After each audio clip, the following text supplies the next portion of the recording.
get a pack of cards, a couple of dice, and get on with it. I'm actually surprised somebody hasn't lifted the X-Wing system for Well, World War II. it's unbelievable, isn't it? I would have thought if Flames of War had their head screwed on, they would have gone for that. But the real reason they won't go for it is probably because they can't make the aircraft, or not at the prices that they're putting them out for. So, well, not when everybody else makes them for cheaper. So. Yeah, exactly. So, yeah, and the same sort of system we use applied to the ships, and that tends to work, except they're on a much slower sequence of movement and things, predominantly because the models are too bloody big on the table. And, I was trying to get a word in edgewise in order to say that I was going to hit the live button, but I think my mic might have been turned off, and/or I couldn't get a word in. So we're now live. So should we now get Mark to repeat everything you just said? No, I won't. No. Repeat it. No. You'll have to join the chat if you want the full intel. That's what I say. Yeah. Mark, have you ever thought about putting that in a PDF or something? Yeah, Like I'm going to be rules, doing. so I'm going to be doing all these sort of ideas with the bolt-ons. So, like James was, using the encounter thing for his battle thing. All these sort of ideas, and people can basically do what the bloody hell they like with it. They're just ideas. I'm not saying I know any more than anyone else does, but these are the things that we've tried out, and some things work really well, some things are okay, and some things are, haven't worked, so we've ditched them. But I think. Oh, that's wargaming, right? Yeah, exactly. And part of being a war gamer is I've always thought experimenting and trying to get what you want. And I think whatever game you play, people have different opinions about certain things. So they'll like to put house rules in, and I think it reflects what your group wants to do, So certainly, we're going to have a go with Flames of War, and we're doing the Zulu War. We want to do a bit of colonial. And I think it will work perfectly well with Sand and Sandals or anything else. I'm pretty convinced it will. We've had some testers, so. Well, I'm keen to see your colonial / Zulu Wars. Oh yeah, that'll be fun. Unfortunately, my good friend is still painting up. I think is a bit like Dave there with the huge horde of Sudanese. He's got thousands of Zulus to paint. The only way. Well, you never get like only 10. Thousands of them. Thousands. So what's everybody working on? Yeah, I was just going to say, let's do a quick creeping death of what everyone's doing. I'll go last because I might be done when I'm painting by the time it gets to me. We'll start with Gary since he was the last one on. Well, there's a giveaway. I'm doing Nassau Grenadiers with some Austrian troops, a priest, 2 Scotsmen with their arms around each other. There's a novelty. And 1 last Viking. What scale, Gary? And these are all 172 scale, which is the finest scale known to humanity. And what manufacturer? I find countless. They are Hat, Italeri, and Eski, and Emha as well for the Viking. There you go. The last Viking. So there you go. Gary's no living proof. Living proof that efforts to turn lead into gold are. This is why you wanted me to go first, isn't it? No. You're the last one here. Right. Dave, what you up to? So I am playing with some skirmish stands for my Mardists. They were based singly onto Sabbats, but in all the games I've played recently, they've never been used like that. So I'm just going to formalise it and stick them on properly and finish the basing. Yeah, that big game that we played. Yeah. The big game we played. Game coming best. Yeah. Sorry. Yeah, that's right. I've got a game coming up at Partisan in May. So the Sudanese will get another one out. So Oh, really? Get these ones done. Yeah. Yep. I've seen ads for Partisan in my latest issue of Wargames Illustrated. Yeah. Myself and some That's of the boys easy. will be there. Yeah, I'll be there. Definitely. I've checked. Excellent. If I win the lottery, I'll be there. I'll take a chartered jet.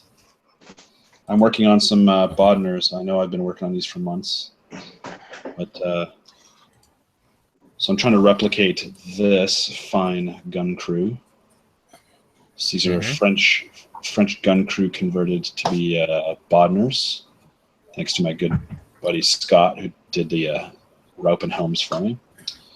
And then this is also the first time I've ever painted Napoleonics not already on their 40 by 40 millimeter bases, only because I was rushing back then. So this is just a spare, just piece of plastic card. So I put 4 on here.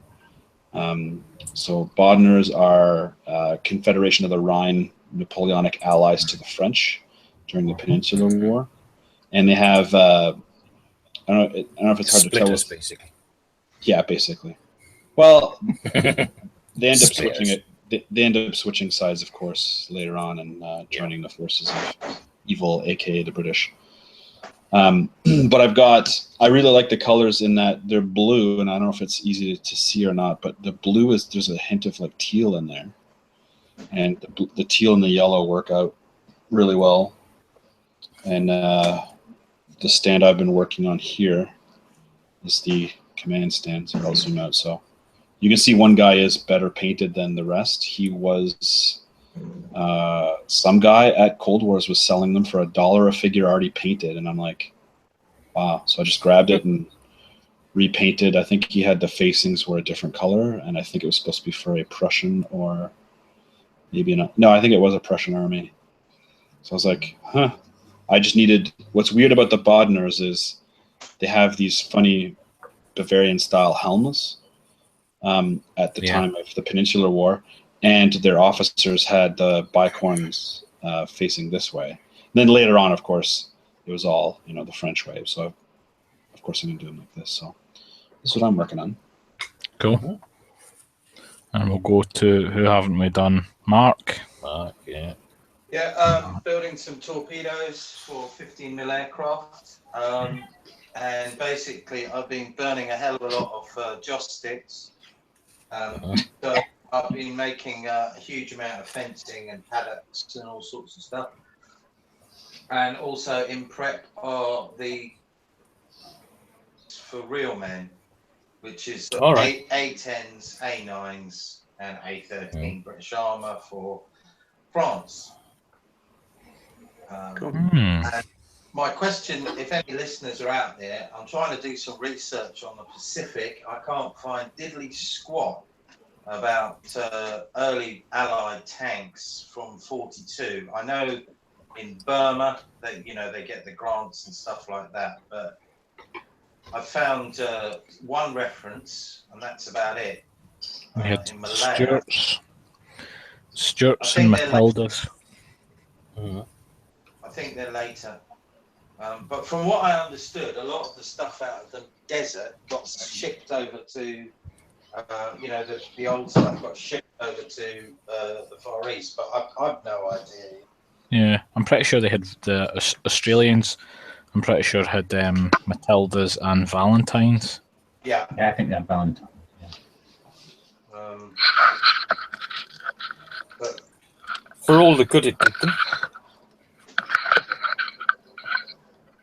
so that's basically me. Cool. And last but not least, Stig. Yeah, so I'm doing having a change.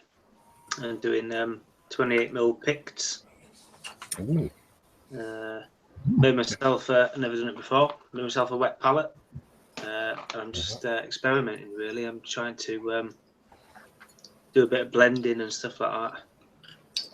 I'll just focus the camera on you there because I forgot to move it from Mark. Yeah. Just all I'm doing really is I'm just painting it just for the sake of painting it. It's not for an army as such. I'm just having a break from I'm painting thousands of American Civil War 10mm stuff. You know, I'm kind of enjoying it. It's good.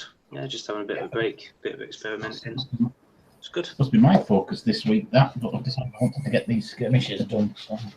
Yeah, so so that's me really. I'm just chipping away at these. Cool. Yeah. Good.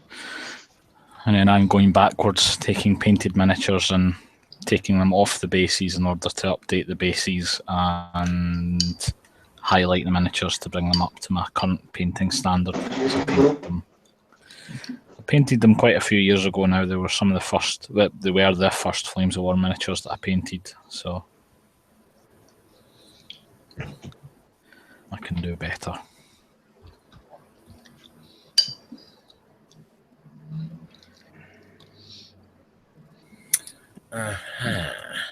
So it's a bit odd because taking finished models and making them unfinished.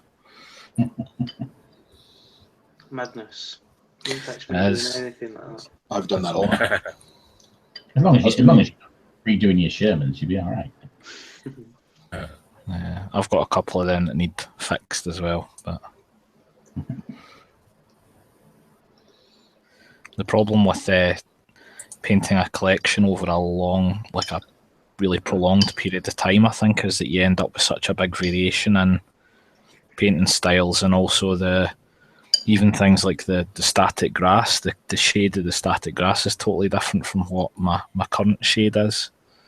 And you probably wouldn't be able to tell from that the current stuff's a lot lighter. So, and I was just going to try and put it straight over the top, and then I thought, I'm not sure that'll work. So, dipping the bases in water and scraping the crap off. I've done exactly what you're doing now before. So I had my British mid-war army from, and it too was my first Flames of War army. And painted it quick because we were just getting into Flames of War and such. And, years later, I'm like, nah. I painted them a darker shade so that I could use them for Italy. But then I was like, nah, I'm going to make them only the desert. And so I was going over every single tank with Iraqi sand and the dark gray camouflage. So yeah, I feel your pain because I've done exactly what you're doing. Yeah. Well, my cunning plan is, it had been to leave them on the bases, but they started coming off anyway after I had to put the water on them. So I'm going to paint another platoon, a new platoon up. And when it comes to the highlighting stage, I'll highlight them all together. And then I keep getting kicked out. Sorry. That's all right. I'll highlight them all together and move on from there, I think.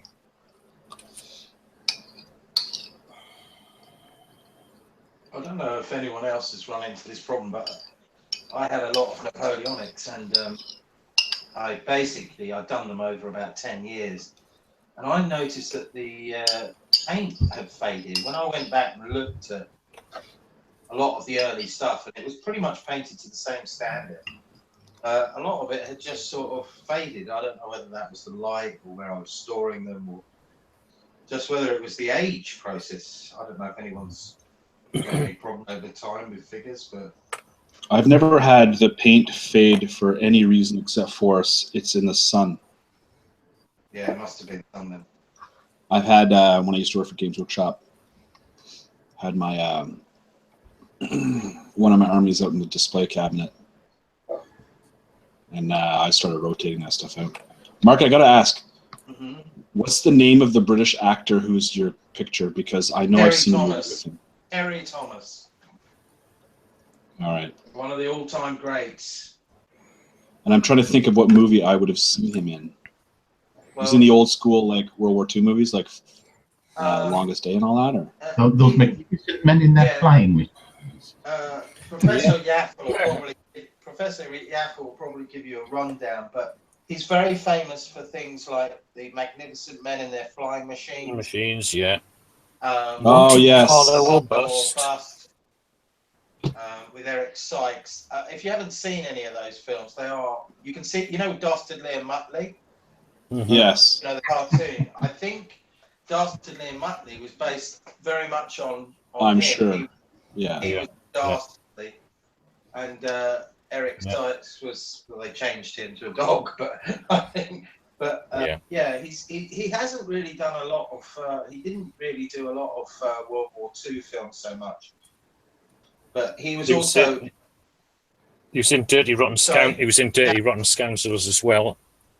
Yeah, which was the original is far better, I think. The remake. And also Tom Thumb. He was in Tom Thumb as the villain in that. Yeah.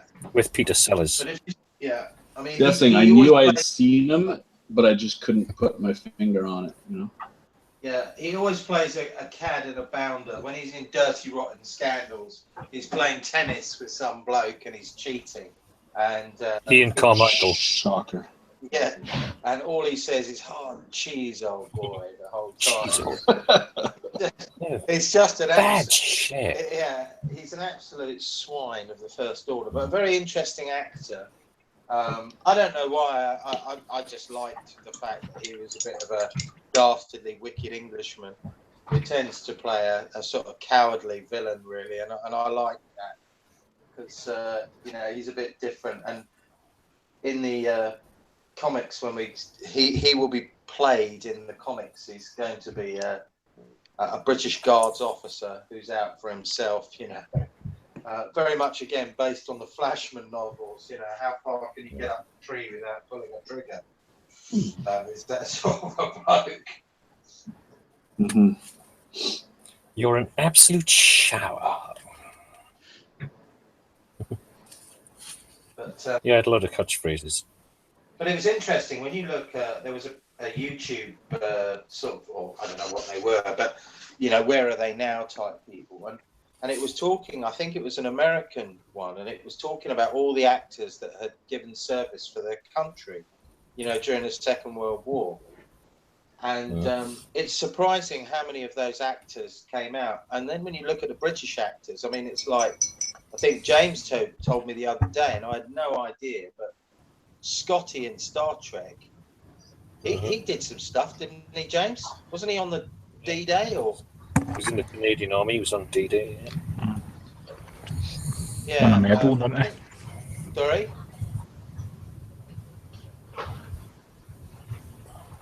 Lost you there, James. Sorry, he won a medal. I don't know which one, but I'm pretty sure he got a medal. I mean, a lot of these actors were quite famous, you know. I had no idea that a lot of them had served in these theatres and fought in these wars. I know Jimmy Stewart, the American actor, was really, really decorated. Yeah, he was on the Schweinfurt raid. Crikey. I believe. He's on. If you watch the World at War videos, they interview him. Do they? Yeah, he's on the World at War videos. Yeah, there was a lot of goings on with that he had joined the 8th Air Force and was out there, and he really had to fight to get on to be able to fly, and not just be like a Bob Hope. You know, USO guy.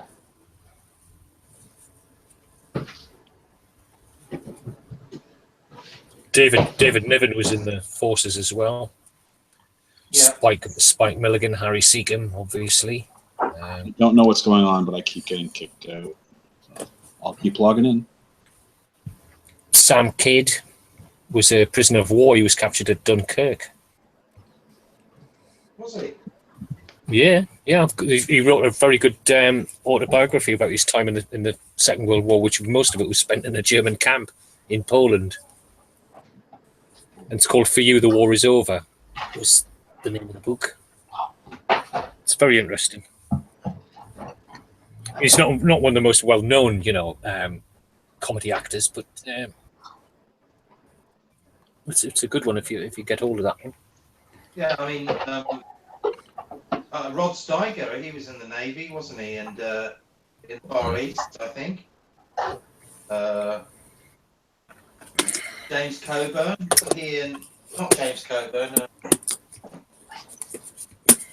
Lee One Marvin. of the American actors, Lee Marvin. He was in the U.S. Marine Corps, wasn't he? And stuff.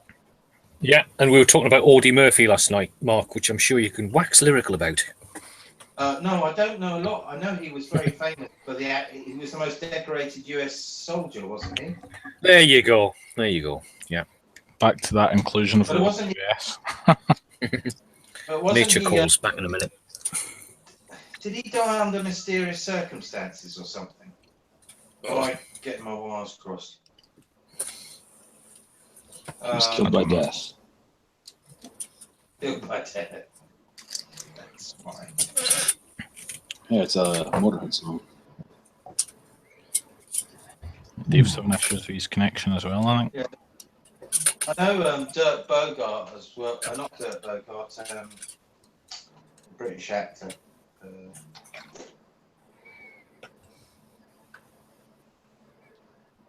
Dirk something. Oh, Christ. I can't remember his name. But I think he was there. He was one of the officers that liberated one of the camps. Yeah, I mean, it's quite amazing when you look back at the actors' autobiographies and you look at their career histories, what they've done, a lot of them. Bloody remarkable men and women, really. Good, they didn't shirk their duty.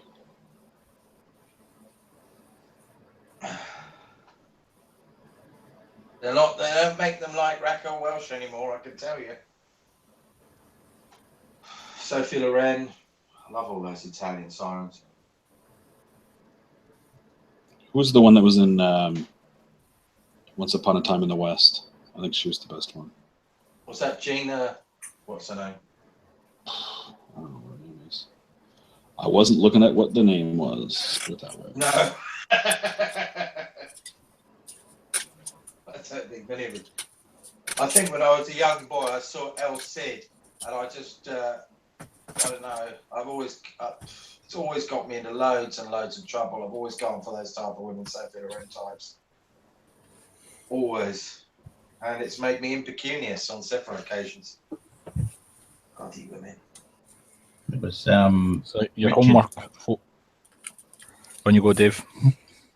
It was Richard Todd, wasn't it? He was the actor. I was just going to mention him. He played Major Howard in the Yeah. longest day. You know, that landed at the Orne Bridges, but he actually dropped in as he was a paratrooper. He was in 6th Airborne. Yeah. Yeah, he played his own commander. Yeah. And didn't they get the And, real commander was in the movie as somebody else?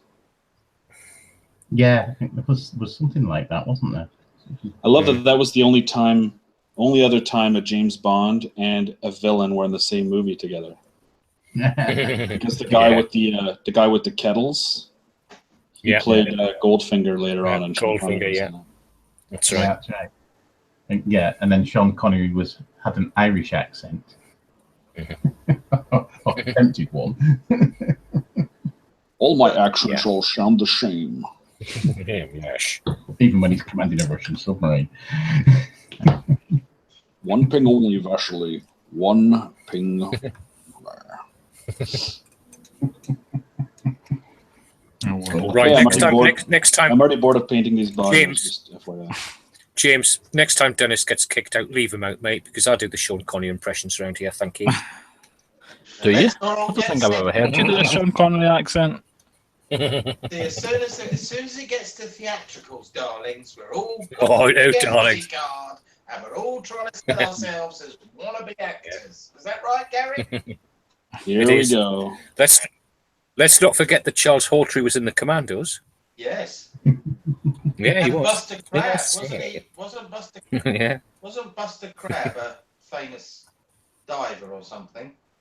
he was. Yeah. Yeah. Oh yes. Now the actors of today are referred to as heroes. Methinks not. Kenneth Williams was in the SES. No, he wasn't, sure. Yes, I was.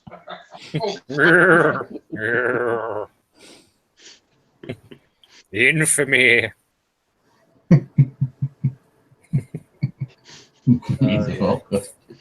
Go on, finish. Frankie Howard was in the Black Watch. Yeah.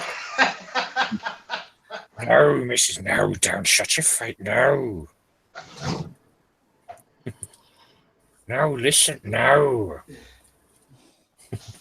No, Mrs. So I'll now we're still gonna love all get now we're that. gonna get 0 viewers. Dennis, It's starting to have you drop. seen any of the films? One would have to hope the audience for this is of a certain age, otherwise they haven't got a Yeah. play. I've barely got a clue what you're talking about. So Tommy In Cooper fact- was in the RAF. Yeah. Yeah. Oh, yeah. one of the words that Mark used earlier on, I'm going to go and have to look up. Impecunious. Yeah. Money, dear boy. Lacking money. I thought you said he was in begonias. Yeah. And petunias, yeah. Petunias. It's when someone comes up to you and says, "Can I have 50 quid, mate? You know, I've lost my car and I need to get home." You go, "I'm terribly sorry, old bean. I'm impecunious." And they look at you and walk off. And he punches you in the face because he thought you just insulted his mother. Yeah. It's like when a Glaswegian stops you at King's Cross Station and says, "Have you got 50p for a cup of tea, mate?" That's when you say, "No, I'm an old boy. I say ding dong. No, I'm a bit impecunious at the moment. Hard cheese." Oh, what the bloody hell's the name of that actor? Is it Leslie something who used to go, Leslie Phillips. "Yes, ding dong"? Ding dong, I say. Woof, woof. Hello. Yeah, he served as well. Yeah. Yeah. Jack Hawkins as well. We said Johnny Mills, didn't we? I'm sure Johnny Mills No, is we named. didn't mention it, Johnny. Neil Coward. Al, although he wasn't an actor. No, he was in the fought in the Battle of Britain, didn't he? Roald Dahl. I know he fought in Malta, and not Malta, sorry, in the Greek campaign. Yeah. But where else, I'm not sure. Flying Hurricanes. I think Michael Crawford was in the Korean War. Was he? I've left me Well, I don't know hardly any of these British actors, I'll just tell you that. Ooh, Betty. Oh, Betty. No, he wasn't really.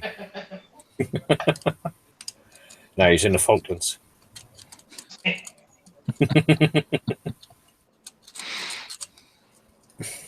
I was flying to Gloucester to meet you, Betty. I got lost over the channel. Oh, Frank, you're supposed to be in the Malvinas. Norman Wisdom was in the forces as well, of course. He's an icon, isn't he, in Slovakia or something? Albania. Albania, that's the one. One of those tractor countries. Yeah.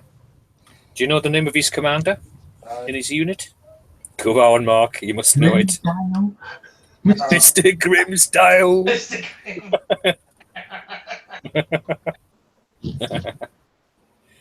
Doesn't take long, really, does it? I think, Dennis, No. Dennis, have you seen any of the sort of British comedy at all over there in Canada? He doesn't need to, mate. He just comes on Nope. here. Yeah, I just come on here.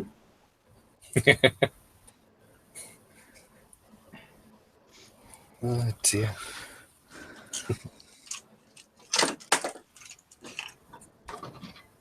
Stanley Baxter was in the forces. Benny Hill? I don't know about Benny Hill. Don't know about that. He's got a classic British salute. Yes. All right, viewers. What about William Shatner? Kirk. Did he do He was anything? Canadian, so I doubt he did jack squat. Yeah, he was Canadian. We didn't go to Vietnam. He was too young to, or he was, yeah, he wouldn't have been, he's not old enough to have gone to Korea. No, Charles Hawtrey pushed him out of that one. Michael Crawford.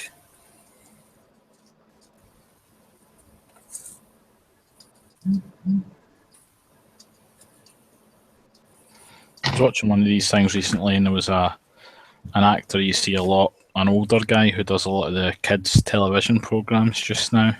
Yeah. I couldn't tell you his name, but he was the most unlikely person you'll ever see that was in the paras during his national service. Mm-hmm. I wish I knew what that was. He was a paratrooper. Oh, para. Para, yeah, Mm. I was going to say a powder what? para. You've been talking to me long enough to get the accent now. Come on. I know. He claims Scottish heritage as well, James. This is what gets me, mate. So do you. Well, I do. Yeah, no, I know exactly what you're bloody talking about. Yeah, it's only been 150 years or whatever. No time at all. I'll pick up the accent. Don't worry about that. Just not at the same time as I can't think of it at the same time as while I'm painting these white straps. In hindsight, I should have picked an army that had black straps. So, Dennis, do you But then I play wouldn't black have powder then? I do. And how do you find Love it. Good, is it? Oh, it's very good. Well, I'm the kind of person who doesn't like, oh, okay, well, let's play a rule system that's so obtuse or, minute details where it's like, consult a chart because it rained last night, see if your powder is dry or anything. Mm-hmm. So it works.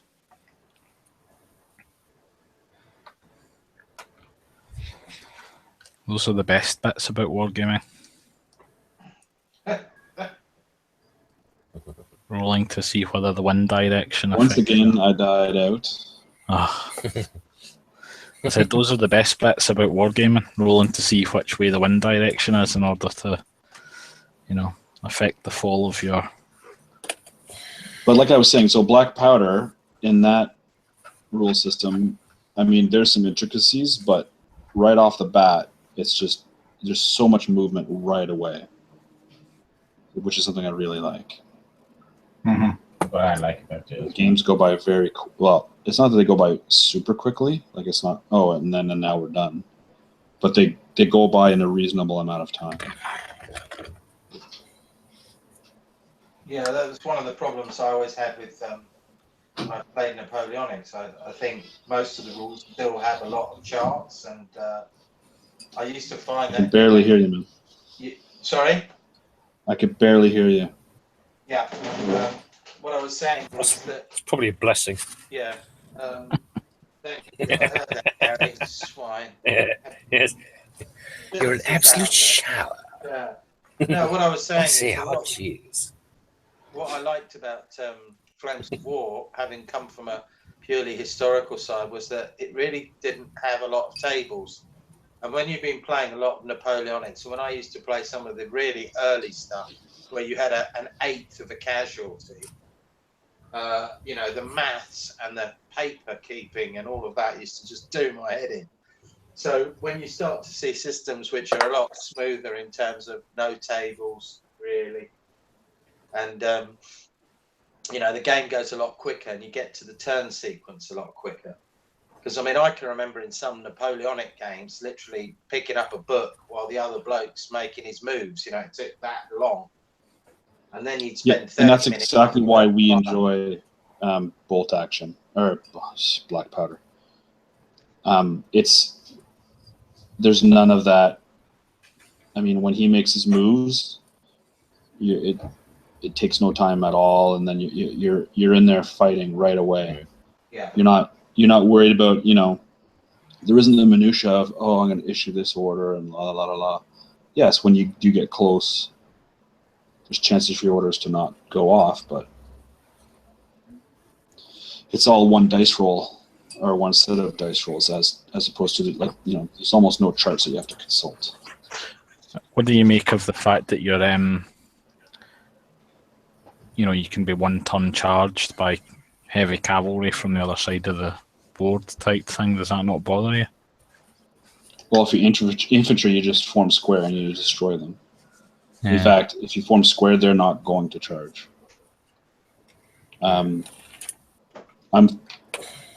It's never happened on. I've tried it.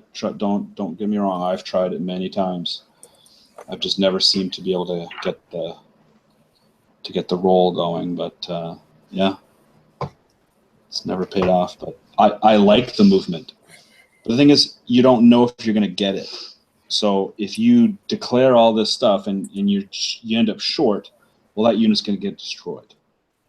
So if you declare that charge that you're talking about right now, and you don't make it the whole way, well, you've just thrown away that unit. That unit is going to get killed because every single rifle on the face of the earth, or musket, or anything is going to shoot at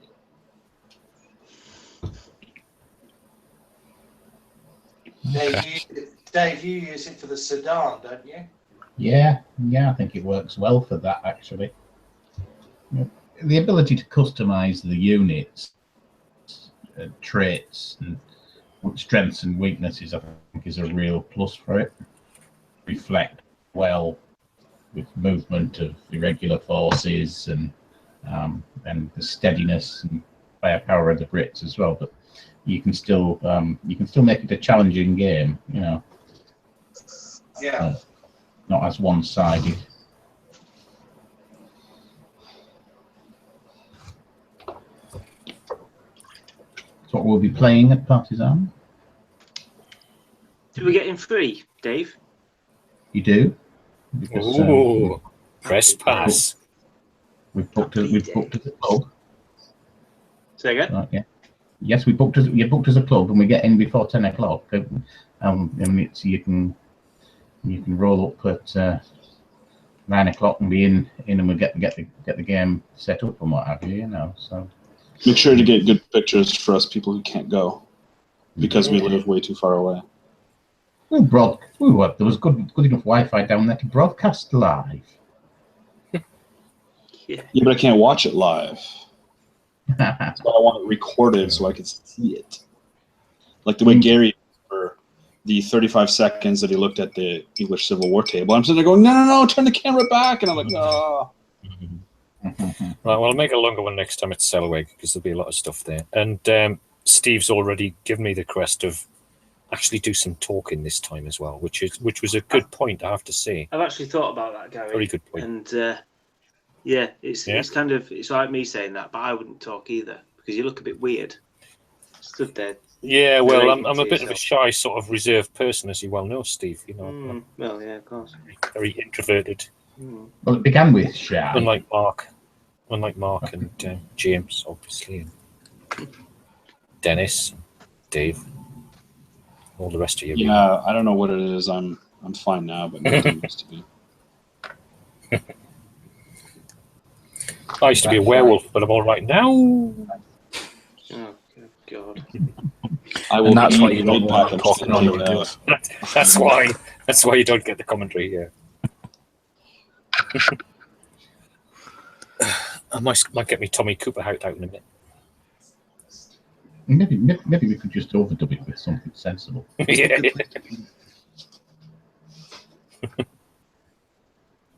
Something good in front of me. So I went to the doctor's the other day, and I said, "Doctor," he said, "What?" I said, "I feel like a pair of curtains." He said, "Well, pull yourself together."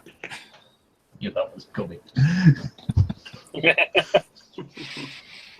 So anyway, I said to the doctor, he said, he put me on this diet. It's a whiskey diet. I've lost 3 weeks already.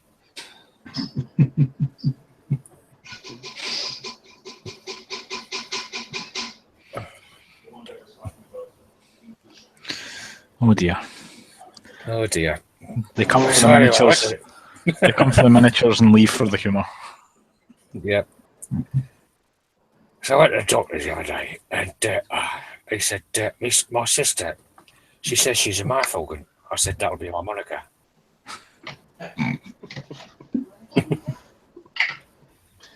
Dear. Come on, Mark, your turn. Oh, I can't do jokes, mate. I've lived a life of a joke, so no, I can't remember any. I'm really bad at things like that. I just can't remember jokes, and I've heard some bloody great ones in my time. I just can't remember them for some reason. Mm-hmm. 1, 2, 3, 4. It's my second bowl only. Well, have a rest then.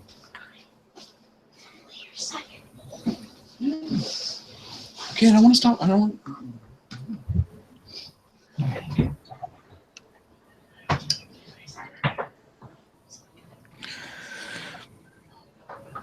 Picking static grass off these guys with a tweezer. How useful.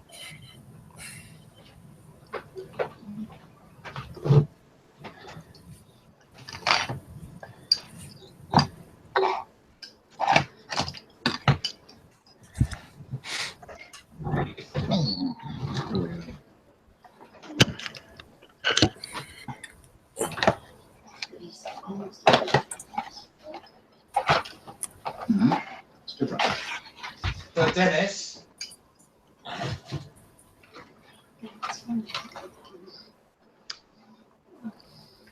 Has he nipped off? I think so.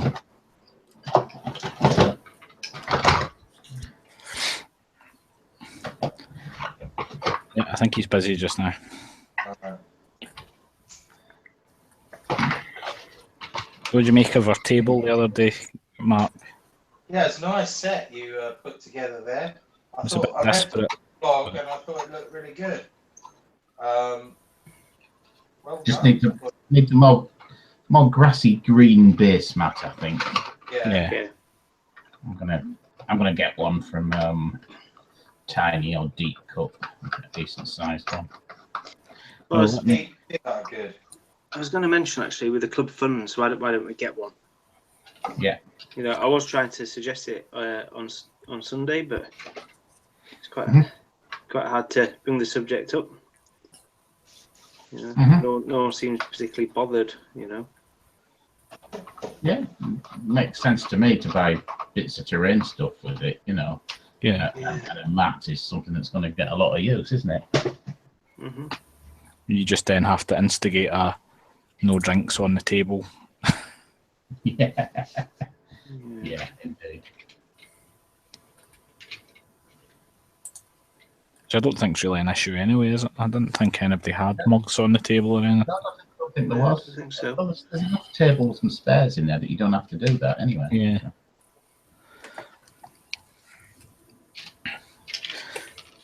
Yeah, I'm more kind of.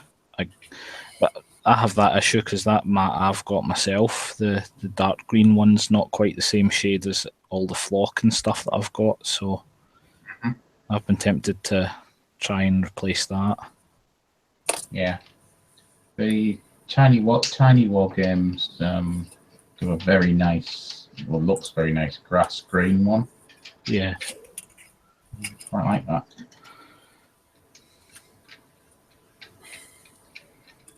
It's one of these things you don't really think about when you're doing terrain and stuff, but I suppose if you're putting something on a base, you want it to blend in. Yeah, that's right. That'd be the art. Yeah.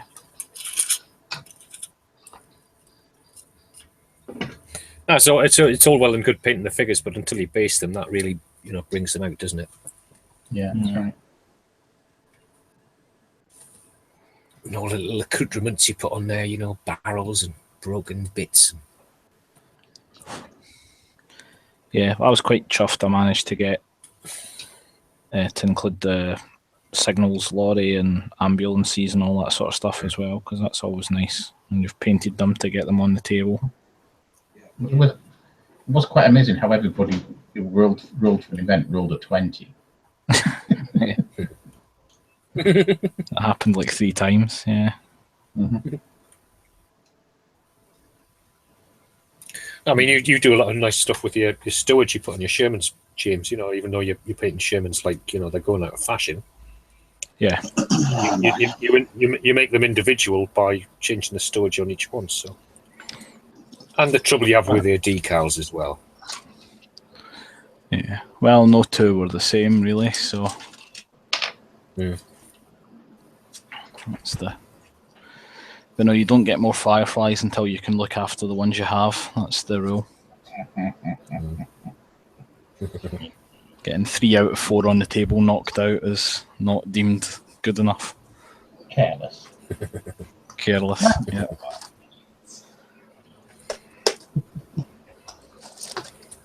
Who was that Football, American? wasn't it? Was it General Burnside, who Lincoln said only Burnside could snatch defeat from the very jaws of victory?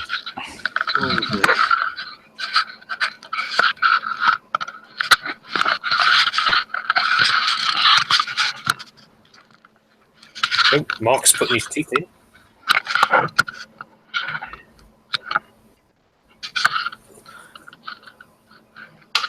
Sorry, I'm adjusting our camera a little bit here. Nice. I really need. So see, I thought it was Mark putting his teeth in, screwing his hip back on. Yeah, that's the one. Hard cheese.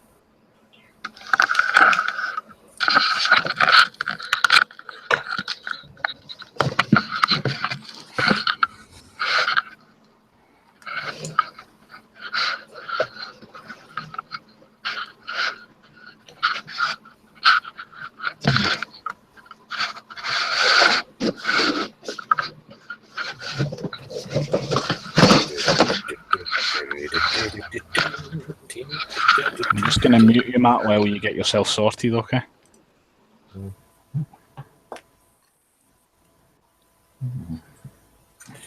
So going back to Monte Carlo bust, and I know this is miniature modelling related. Who Is it? played the two leads in the film? Tony Curtis. Yeah. And his romantic interest was? Now you got me. Oh, he's on the ropes now.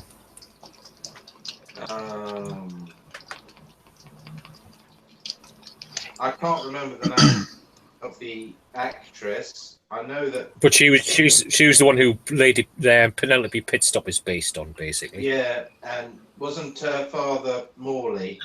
Susan Hampshire. Robert Morley, yes. Susan Hampshire. Who was it then? Susan Hampshire. Oh God, yeah.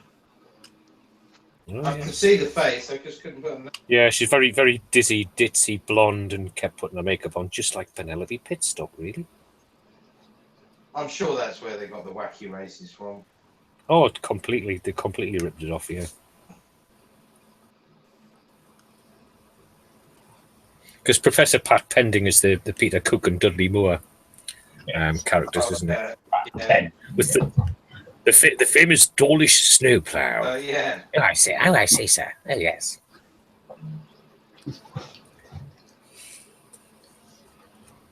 It was the Catch the Pigeon that I remember, the cartoon. Yeah. With Dastardly and Muttley in it. Yeah.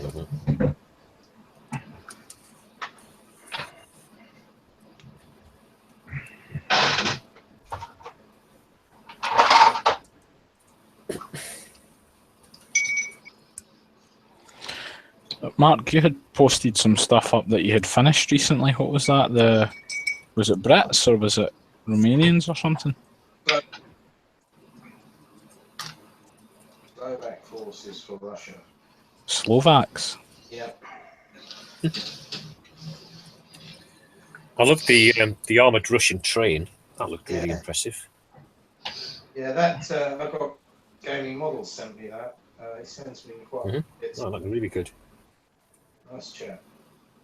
But yeah, no, just some bits I had. Did you get to salute early enough, Mark, to get the free figure?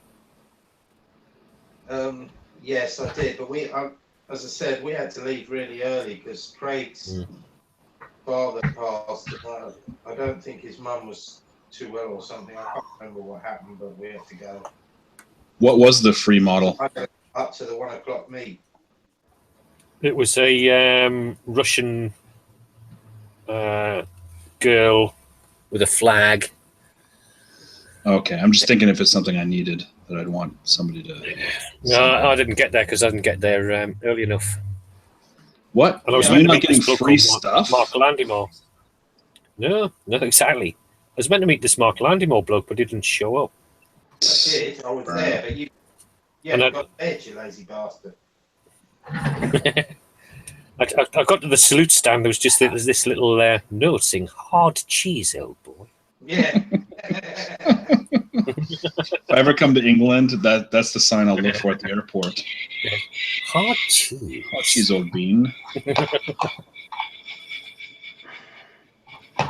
I'll step off the plane in a Sunderland jersey. You won't last long. Nope. I'll say a few words over your coffin. Don't worry.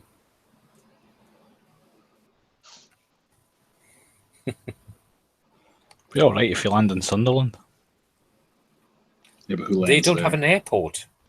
They don't have an airport. They share the same one as Newcastle. Yeah, there's one right outside Newcastle. It's just the same.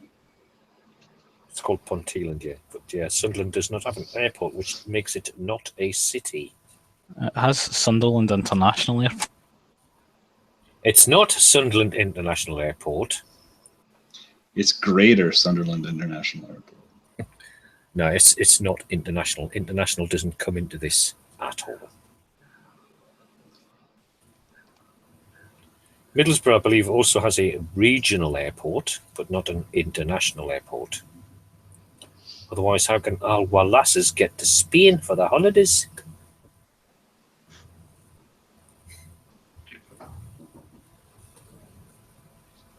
And Cyprus and Malta and that.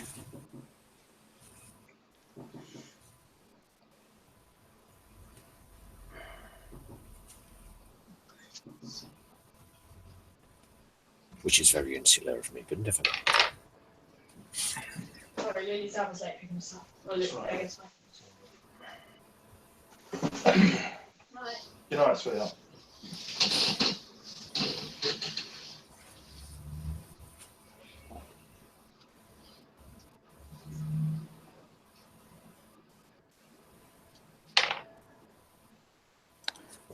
Try that and see if I'm working. Hmm?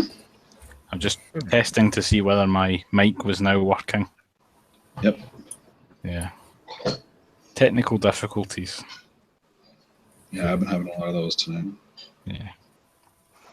First my building threatened to explode at work.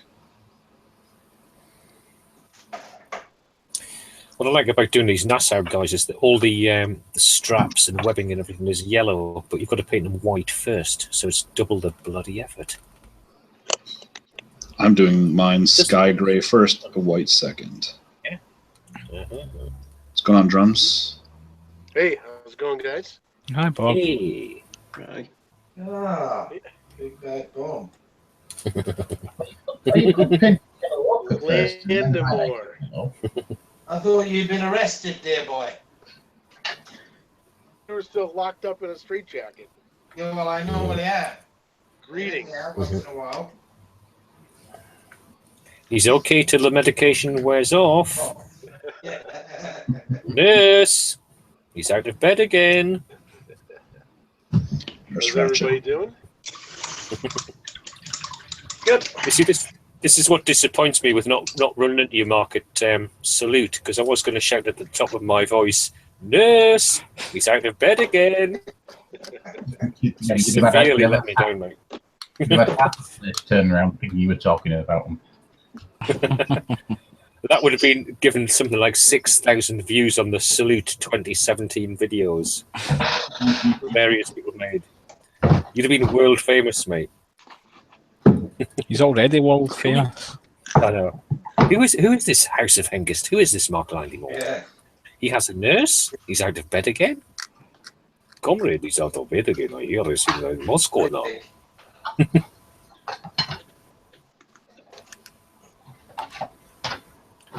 Qu'est-ce que c'est le Landymore? Où est là? Je suis fou, man. I am le C'est mal. tired. C'est mal de la tête? Ah ouais.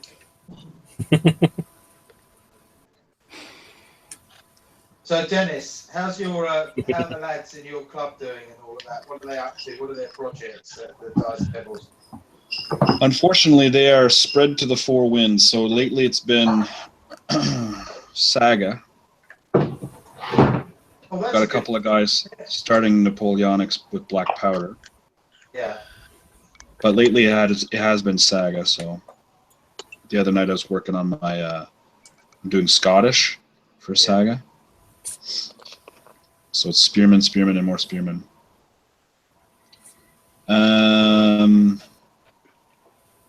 Yeah, it's weird. Not much Flames of War been played.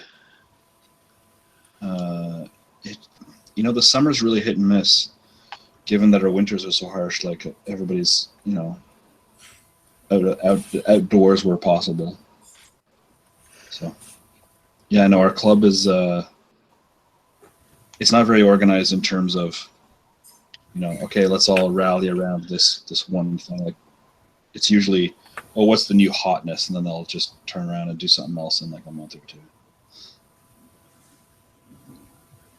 So do you have like a chairman, or do you just sort of do it all as a group and decide what you're going to do? Or? Nah, it's pretty much one guy will do this, and if it's interesting, other people will catch on, or sometimes it won't. Yeah. So for a while, a couple years ago, people were getting into Infinity because it was like Necromunda, but I was like, yeah, it's too many charts. So I said no. And there's a couple guys that still play it.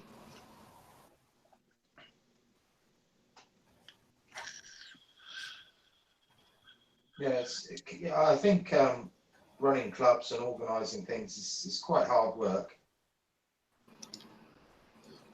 Fifth time's charm for getting kicked out.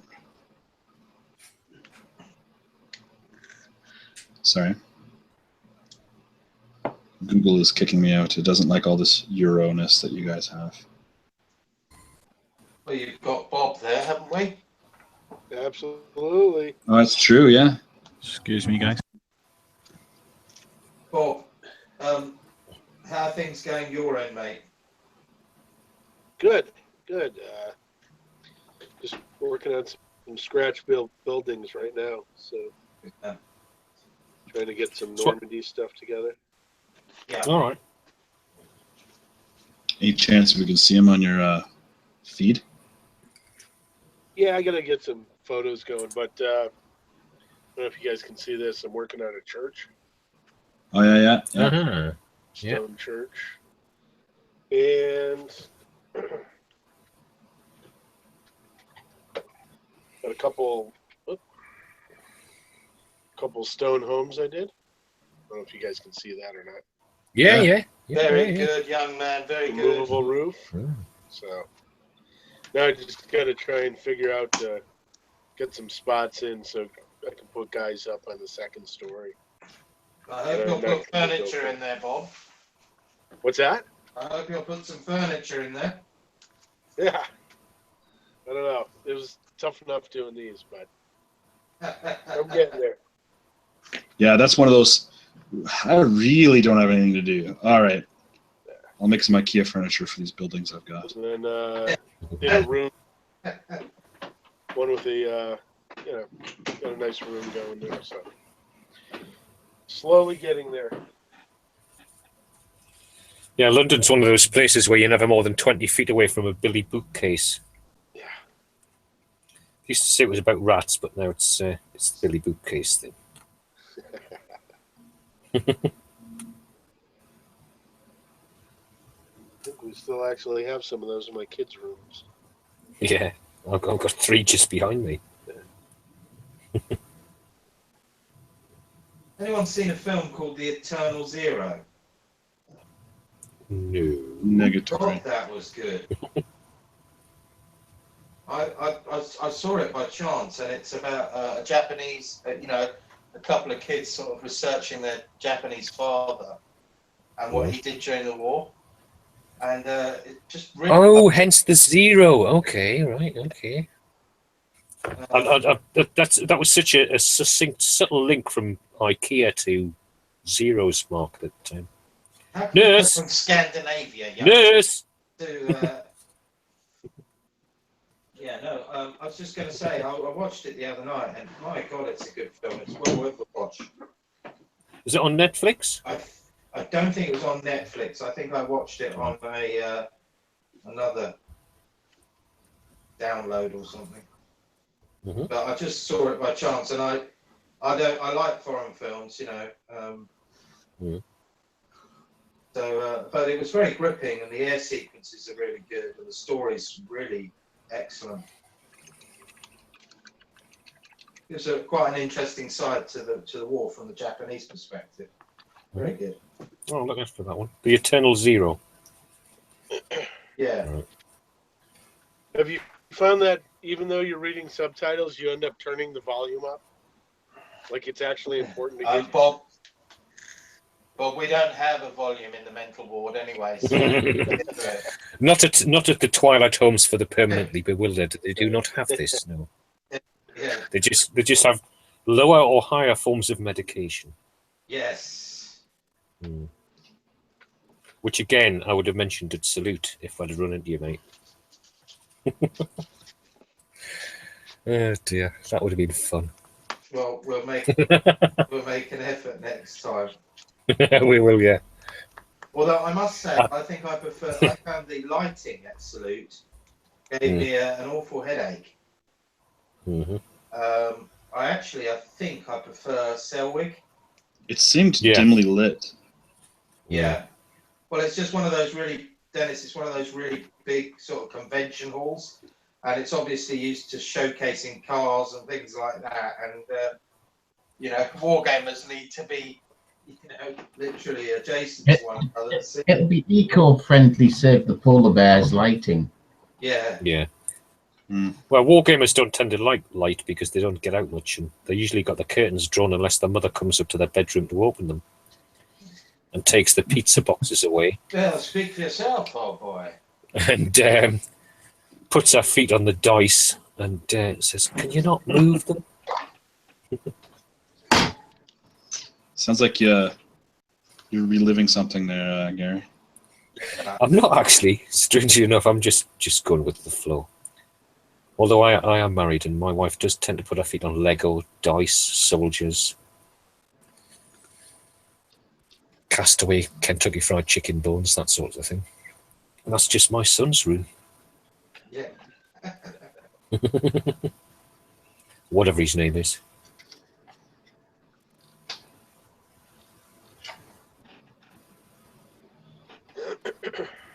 It's a good name. I'm sure when he gets back from Harrow, we'll figure it out.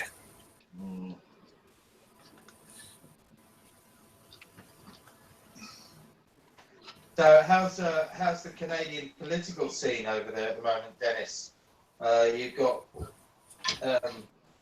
is a wall going up? Nah. Trudeau won't stand for it, mate. Trudeau won't stand for anything. Oh, we need to be inclusive and blah blah blah. It's like, have some balls, man. If I was to ever emigrate anywhere, I would go to Canada. I love it. Yeah, it is pretty nice, all things considered, until it's winter. How are you with the cold there? Yeah, I love the cold. Good. We have lots of it. It's a very interesting family story because we have another Landymore who went to Canada, and apparently he was the black sheep of the family, and he had a woman in every port. The irony was my father was in Vietnam in 19 whenever. Just what was the year that Saigon fell? 75, I think. 75. Well, anyway, he's at a drinks party or something around 74, 75. And he's got his name tag, Landymore, which is a pretty weird, rare name. Obviously touched by the gods. But he's at this thing, and this big strapping Canadian comes across in full naval military uniform. And my father looks up at him, we're quite short asses in the Landymore family. And he looks and he's got on his name tag the same name, Landymore. Well, anyway, it only turns out he's Admiral or something, Landymore. Mm. And he was the Canadian fleet in Vietnam. Well, that consisted, I think, of one ship or something. And they were doing because our fleet is, I think, 4 ships right now. Yeah, but the irony was, he told my dad that, they obviously had a chin wag and a good old laugh, and they were trying to research whether or not they were connected or not. When my dad came back to the UK, he did some research and find out that this guy's got in the Navy. There's a Landymore barracks or something named after him. So I think you'll find it's a hospital, Mark. It's a hospital. it might be a mental health unit, but it still counts as a barracks, Gary. Is it West Coast or East Coast? I have They no invented the idea. first straitjacket. That's what my father told me. Now, whether he was pulling my leg before he died, I don't know. But Sounds good Well, to me. there's only 2 Canadian naval bases, so it's not going to be hard for me to look it up when I'm done painting this. well, look up Landymore Barracks or whatever it is in the Navy. See if it's there, because I've always wanted to know if my father was taking this out. But he did meet. I'll this laugh guy. if there was something scandalous that happened there. Yeah. Well, if it hasn't happened now, Mark will go over there and make sure that it does. No, Yeah, how do you spell it, Mark? Landymore. Oh, okay. -NURSE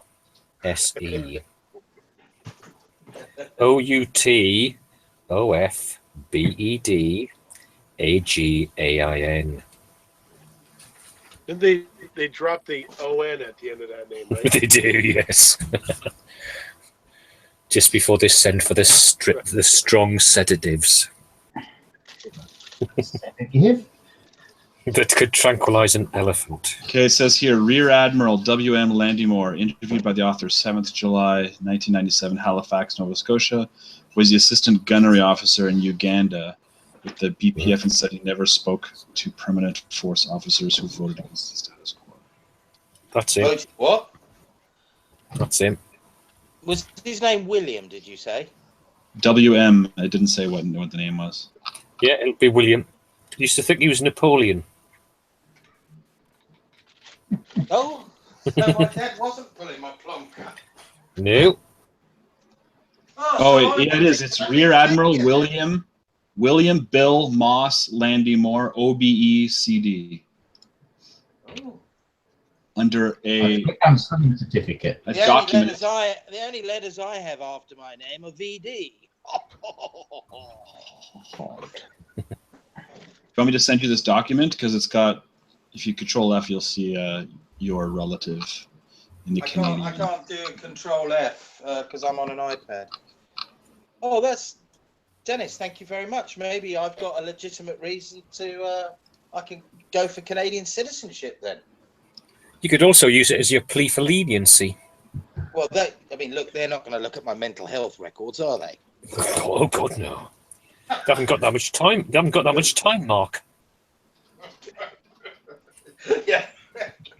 All right, so here it is. They've got legislature to do. That's easy for me to say. Rear Admiral William Bill Moss Landymore, OBE-CD, Flag Officer, Atlantic Coast, civilian, Board of the Grace Hospital, Halifax, for which he was awarded the Salvation Army Cross of the Order of Distinguished Auxiliary Services. Citation to mention in dispatch as Acting Lieutenant Commander, HMCS Iroquois. This officer has at all times shown exceptional zeal, patience, and cheerfulness. He has rendered outstanding service as gunnery officer of HMCS Uganda in enemy waters while... Does it mention anything about Vietnam? Not unless that was the name of the ward. Yeah, maybe. Or the secure unit. It was a hospital ship. Ew, damn you. I didn't mean to blow it up. Sorry, while I was reading all this stuff about your ancestor, Mark, the Google Hangouts thank you. crashed.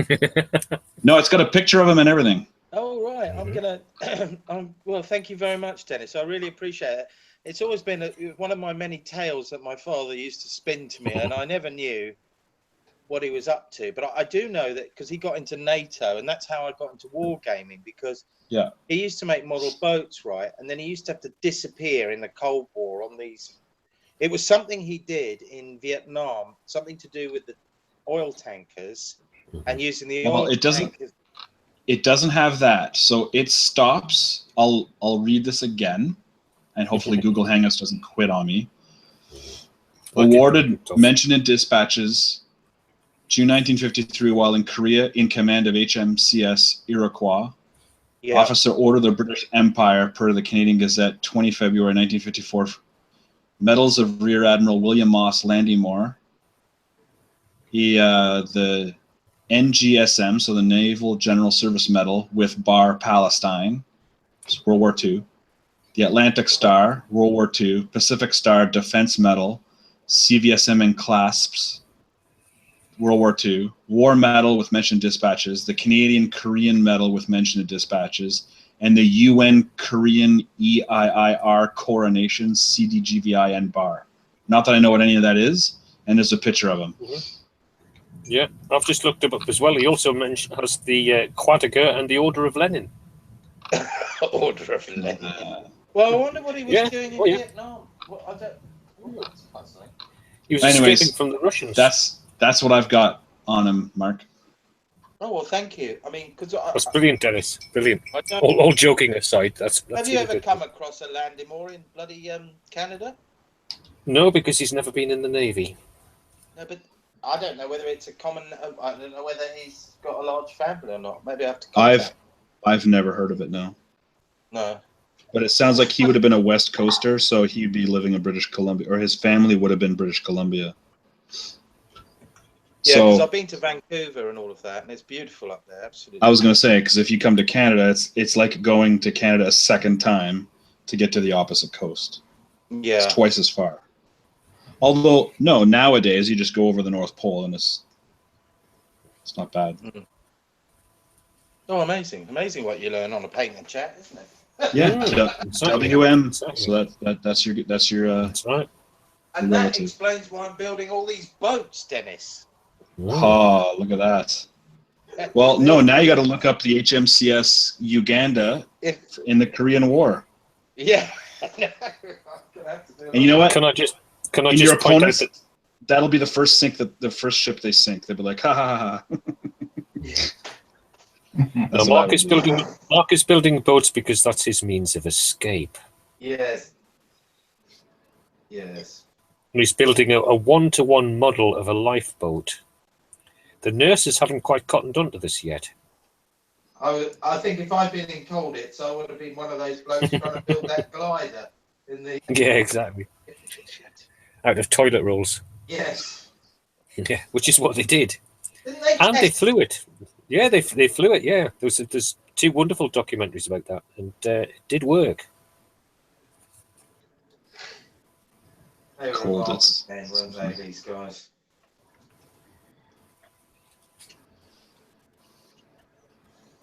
It was a very good series in the late 70s, wasn't it? Colditz. I started watching them recently, and it was very entertaining. They used to introduce another character each episode, and it was all very stiff upper lip, you know. Oh yes. Mm-hmm. And Richard, was it Robert Wagner, isn't it? Did you just pronounce it Wagner? Yeah. He's an American. It's Wagner. All right. So Dennis, David McCullum's in it. Dennis, what's your family tree in from sort of Canada? Were you do you have a sort of did your family come from Europe originally, or were you always indigenous, or? No, so hang on. Apparently, there's a museum to your ancestors' ship. Is there? Yeah. Oh, yeah. Apparently, there's a mutiny on it too. That's why I'm looking. You turn me back on me, Mr. Christian. It's mutiny, sir. Mutiny. But Dennis, what? Oh, it fought in the Leyte Gulf with the Americans. Crikey. Oh no, it was some. Okay, it wasn't really a mutiny, but because Canada was always volunteer, they had a thing where for the Pacific battles they had to quit and re-volunteer for something. I think they were getting cheesed out of pay or something like that. So they said there's widespread discontent had grown amongst the crew due to poor living conditions and the lack of a Canadian identity for the ship, and saw 605 of 907 refuse to volunteer. So they had felt that they had volunteered for hostilities only. Yeah. So it was after the war, or at the very end of the war, they didn't want to re-up, basically. Mhm. Sorry, I Did saw it cause mutiny. any- I had to read in case it was like, you know, your guy. Oh, it was renamed the HMCS Quebec in 1953. Does it mention any sort of division amongst the crew or the clientele that were there? Well, I'm just trying to see, because the Wikipedia for it, so I'm just trying to see if there's a Wikipedia page for his guy. It's just I want to have some opportunity to shout split at Mark, you see.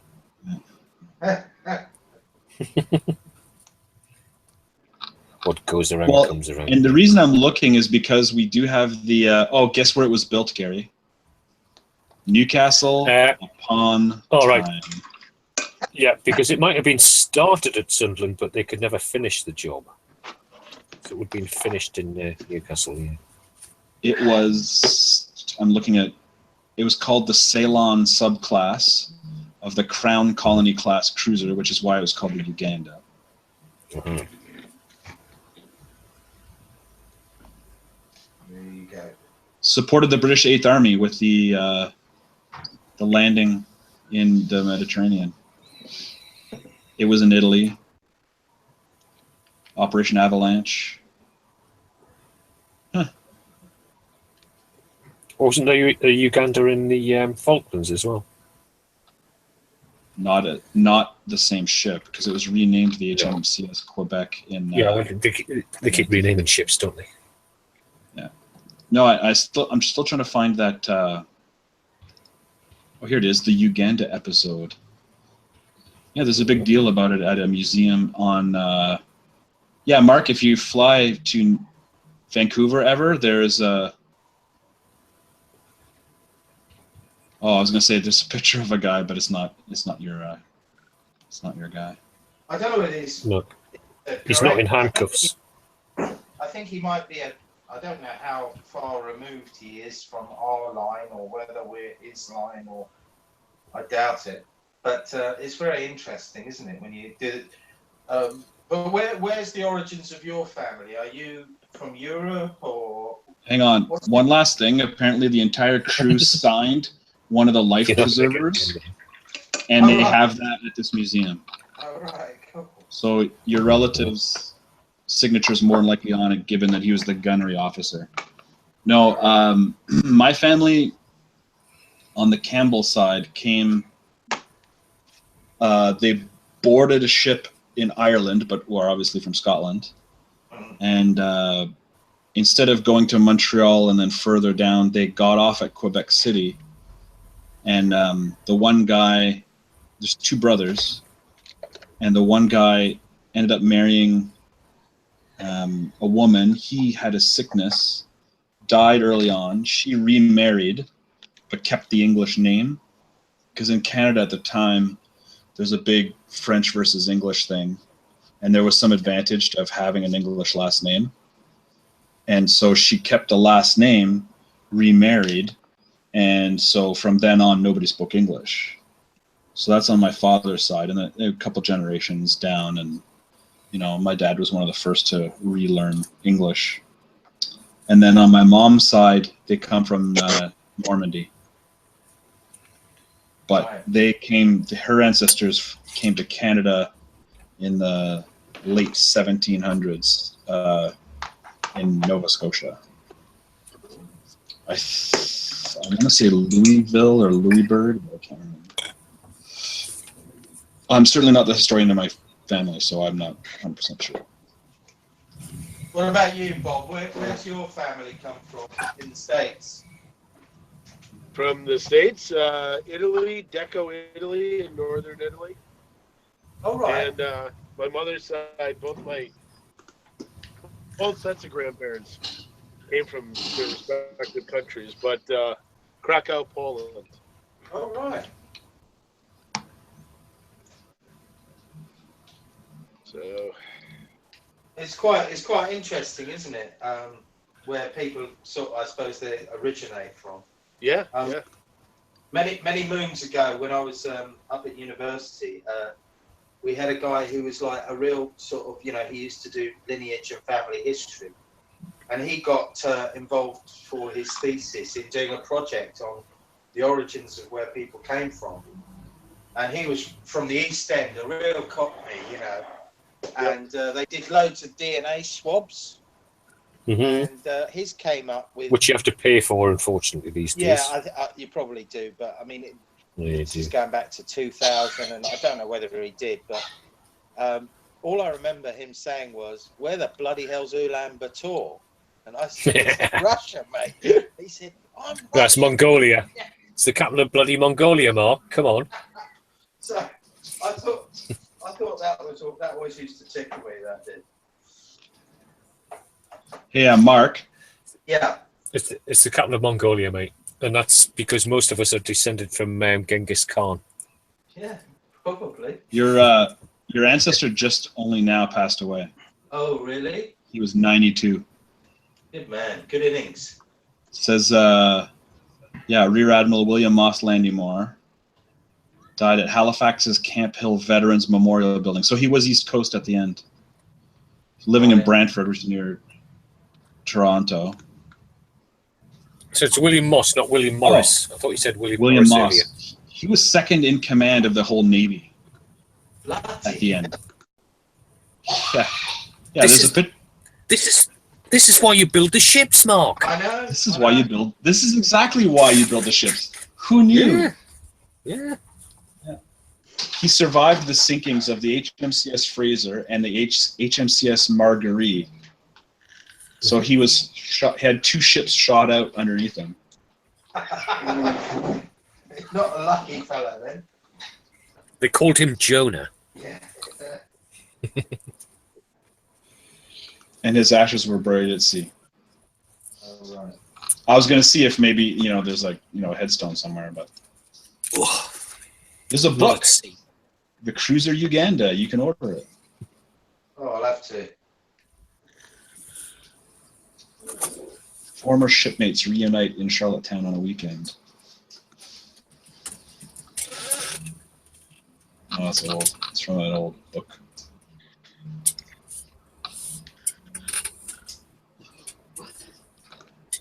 Interesting. I'll have to put him in the comic. Yeah, I'm looking at the comic right now. I'll have to build the Uganda then. Is it a big one? It's a cruiser, so it's not small. Hey, you know what? If you play British for Flames of War, you know how there's the cruiser support? You have to make it the HMCS Uganda. Yeah. For sure. Yeah, I will have to. Yeah.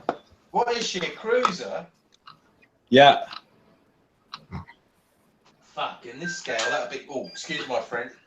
In this scale, that'd probably be about 3.5 feet long. No, I'll make it smaller. Yeah. I might have a go. You know what? We've got a model. There's a modeling club. There's a modeling store. I wonder if they make a model of it, actually.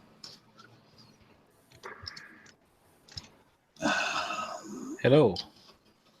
Hey.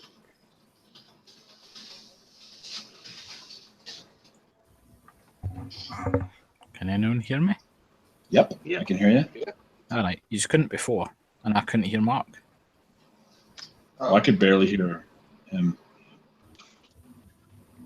Oh, somebody built a remote control Uganda.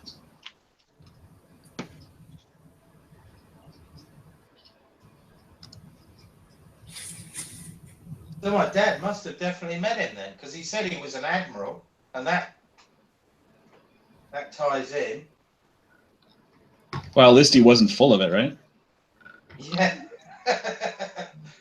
No, my dad was genuinely quite truthful, but he always had a twinkle in his eyes, so you never really knew. No, that's fascinating. Crikey. the fact that he was the second in command of the entire Canadian Navy. Not that that's that many people, to be fair. Yeah. But that still says quite a lot. Yeah. It's So maybe you're not really related. Nudge, yeah, nudge. I don't think I am. Dennis, I don't think I am. I have to be honest. I can't see myself related. Well, I'll tell you what, Mark. Next time I'm at the War Museum, there's a bunch of stuff in there, and if there's anything on the Uganda, or the Quebec, because it's the same ship, really. Yeah. I'll take pictures and forward them your way.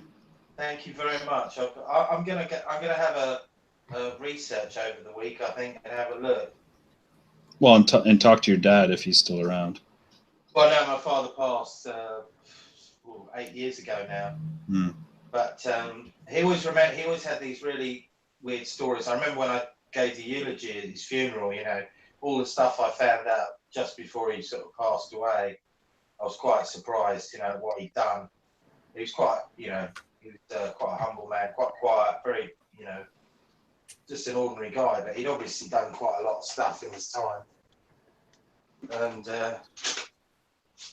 yeah. I'll tell you a few stories when we're off air at some point. They're quite good. Mm-hmm. Meanwhile, I'm still painting pants on Bodners. Yeah. I know it's riveting stuff. Riveting. Yeah, very good.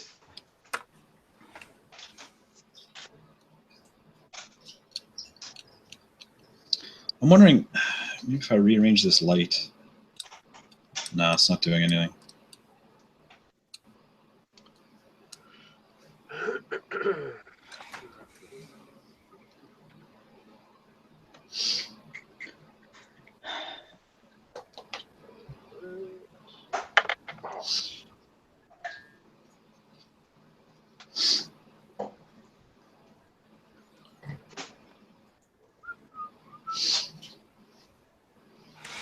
I think I'm gonna call it soon there, gents. Yeah. I'll give it till the top of the hour. Yeah, no worries. I think we're all thoroughly engrossed in what we're picking away at. Well, I just can't believe the progress I've done on these. So I finished that one stick of the command stick, and then these are just the rear. Sorry, these two sticks here are rear rankers, and then this is the. Oh yeah, remember how I was telling you, James? These Jaegers that have the short carbines with no Muskets. no bayonets. Yeah, it's strange, but yeah, this came in there, and they've got the plumes, and of course, there's I'm gonna have to research what colors their the flank companies were. I mean, who the hell knows really? There's almost nothing on that unit, given that it went to Spain, fought, and then was re-amalgamated into a different unit. So right. Nobody kept anything. Are you looking for Baden light infantry from the peninsula? Yes, I am. There's a very good book. Hang on, just give me a couple of minutes. Talk amongst yourselves and see if I can dig it out. You're kidding me. There's a book on them. Wow. It's Napoleonics. There's probably 5 books on it, and all 5 of them will tell you it was a different colour. Well, you say that and we joke, but I have actually been looking for a book on these guys, even though I'm only going to paint 48 of them. I had literally nothing to go on until I came across some old guy who did watercolor paintings, and he used to be in the unit. So there's a bunch of the reenactors are actually, the uniforms are in the wrong color, if this guy's watercolor is to be believed. And it's weird to think too. It's like, well, why didn't they just? Oh, it's like, oh yeah, that was before photographs. There's no color pictures of anything, so they had to do watercolor. Well, I've got there's a good book here for all the uniforms in the peninsula. It's called Napoleon's War in Spain, and it's a French author. Or authors, I think it's Lecoq, can't read them. Hang on. Anyway, they've got the Confederation Rhine, and they've got some uniforms in here. You have the book there. Yeah, Grand Duchy of Baden, 4th Regiment of Infantry, skirmisher. Yeah. Okay. What are the colors? Or turn on your webcam so I can see, because I'm literally painting them as we speak. Right, I'm just looking now to see if this figure is applicable. I can't get my webcam on because of where I'm at. But okay. Well, maybe you can we can settle up and you can shoot me your email. Yeah, I'll email you tomorrow. Yeah, I'm just it's right. It's saying here the Grand Duchy in the Confederation of Rhine that basically served in the peninsula. Yeah. From 1808, this contingent consisted of a regiment of infantry and a battery of artillery. That's right. Number 3, green. They've got green epaulets. Green. Hang on. Green cord. Stand by. I'm going to paint one just so I don't forget this. So green epaulets. Yeah. Green cord. The cord where? Like on the helmet. They've got a shako here, rather than the Baden helmet. Well, yeah. So I'm still gonna do. Hang on. So epaulets are green, and the cord is green. The cuffs are red, and where the buttons are, you've got a blue stripe. Shoot, that's gonna look strange. So right. Red cuffs. Yeah, red cuffs, red. Hang on. You said this is from the 4th unit, though. This is saying here. It's the picture illustrated is Grand Duchy of Baden, 4th Regiment of Infantry, skirmisher. That's what you're after. Okay. Do me a favor. Just do me a favor. Look at the regular 4th Line Infantry, and if they have red cuffs, because I know there was one unit that was red, and I'm going to paint a red unit. The other was yellow. So I'm just curious as to if that matches the red one, then I'm going to keep the yellow cuffs and go with the green cord. Generally, Napoleonic uniforms are as follows. The cuffs turn back and the collars are the same color. But if there was only one regiment, the 4th Regiment of Infantry, then all battalions, I would think, would have the same color, cuffs and turnbacks. You would think, and yet there's different flags. So each unit, because it was, so within the regiment, there's 2 different battalions, I think. Yeah. And so I went with the yellow cuff ones and the reds. Okay, so I'm going to assume, go ahead. So what I'm saying is that the Voltigeur elements, therefore, will be, or the skirmish elements, if it's based on the French formations, should have green epaulets. Yeah. And if they've got a side cockade or plume, it will be green. Oh, the plume is green as well. Wicked. And they do have a plume. Yeah. Wonderful. So they would be green. So whether it's the red unit or the yellow unit, I think the yes, this is going to be green. It was going to be more the turnbacks and the cuffs. Or probably from the parent unit. I mean, I did masses of research and work on the peninsula. The other thing that are you doing like the German Confederation of the Rhine for the peninsula then? Yes, as my 2nd division. Yes. What I'll try and do is, if you send me the email, I'll take a photograph of this picture. And then I can send it to you. And basically, it's got Nassau, Westphalia, Hesse-Darmstadt. That's perfect because I need Hesse-Darmstadt as well. Yeah. That's later down the road, but yeah. Yeah, and it's got some. That's perfect. That saves me all this research that I would be doing tomorrow. Well, I swear by this book because it's arms and armor, and it's of the Peninsular War. I mean, it's one of the few books that I've retained because it's got all the uniforms of all the forces, Portuguese, everything in there. Okay, you only get sort of 1 or 2 pictures, but it covers all the battle flags. It's got everything. It's really good. Yeah. What's your if you're comfortable giving it? Not that very many people. Yeah, I'm not worried about it. What's your email? It's all lowercase, Landymore, as we spoke. Landymore M for Mark, Landymore M at gmail.com.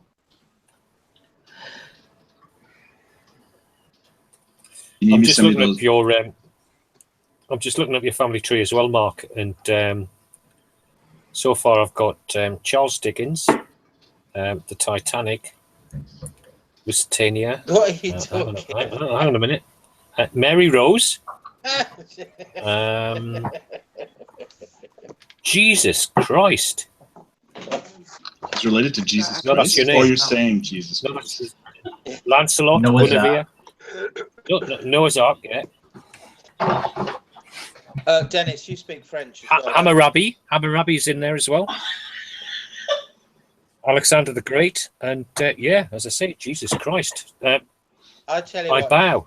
I tell you what, mate. If I'd been an officer, you would have been my Batman, wouldn't you? You would have spent. I'd be your Baldric to your Melchett. Yes. Your boy Blunder. Dennis. Yeah. The book.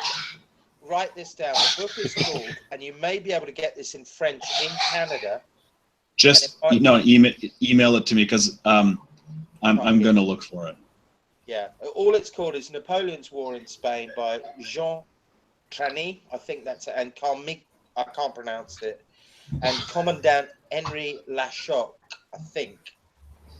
It's David Chandler's forwarded it as well, so it's a fairly reputable source, and it's a great little book on the Peninsular War.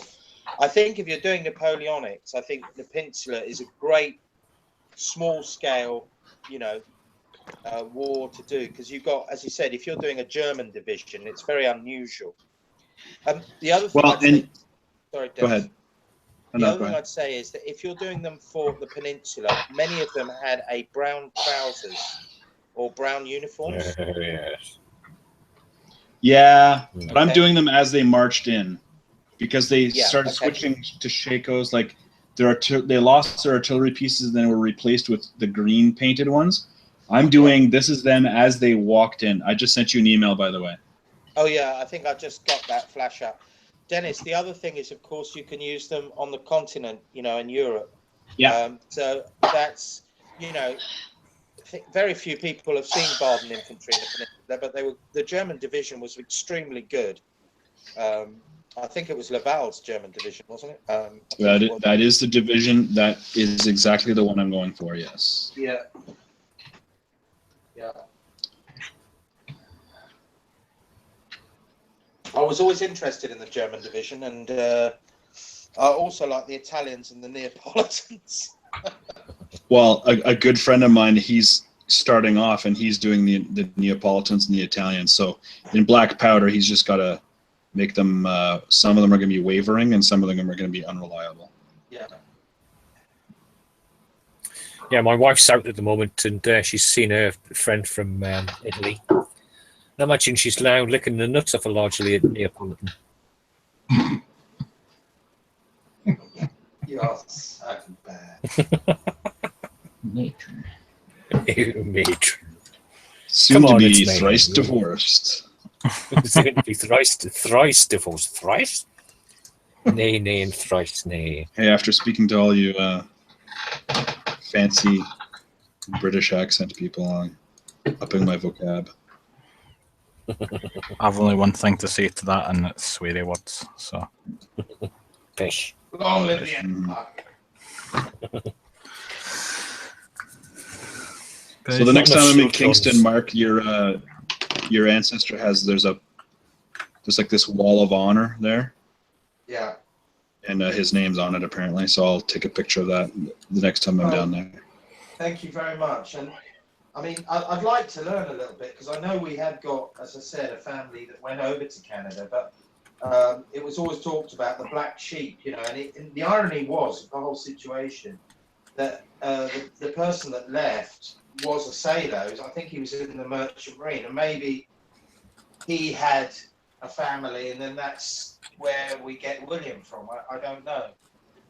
Again, my dad only went one way down the tree. So